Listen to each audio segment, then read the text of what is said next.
যে মমতা বন্দ্যোপাধ্যায় আন্দোলন করতেন সে মমতা বন্দ্যোপাধ্যায় অন্য, আর এই মমতা বন্দ্যোপাধ্যায় কথা বলছেন গুলিয়ে দেওয়ার জন্য।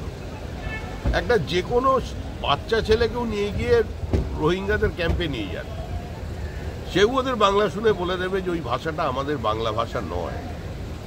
আমরা বলতে চাইছি যে বাংলাদেশে বাংলায় কথা বললেই সে ভারতবর্ষে এসে এখানকার ভোটার হয়ে যেতে পারে না।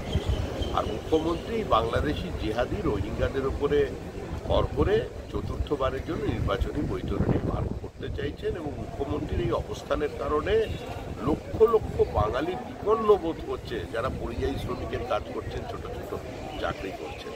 কিভাবে পশ্চিমবঙ্গের মানুষকে উনি মূর্খ বানাতে পারবেন? বাংলার মানুষ অতটা অচেতন নয়। রাম মন্দিরে প্রাণ প্রতিষ্ঠার সময় তিনি বলেছিলেন যে जो डरता है वो काफिर है। তো এই যাদের উনি কাফের বলছেন, মানে আমাদের কারা কাফির বলে? ওই ওপারের বাংলাদেশি জিহাদি যারা আছে তারা তো আমাদের কাফেরই বলে। তো মুখ্যমন্ত্রী এখন ওই কাফেরদের ওপরে আক্রমণ করে উনি বাংলাদেশ বা এই জিহাদিদের কাছে কিংবা রোহিঙ্গাদের কাছে সমর্থন পেতে চাইছেন। লাভ হবে না।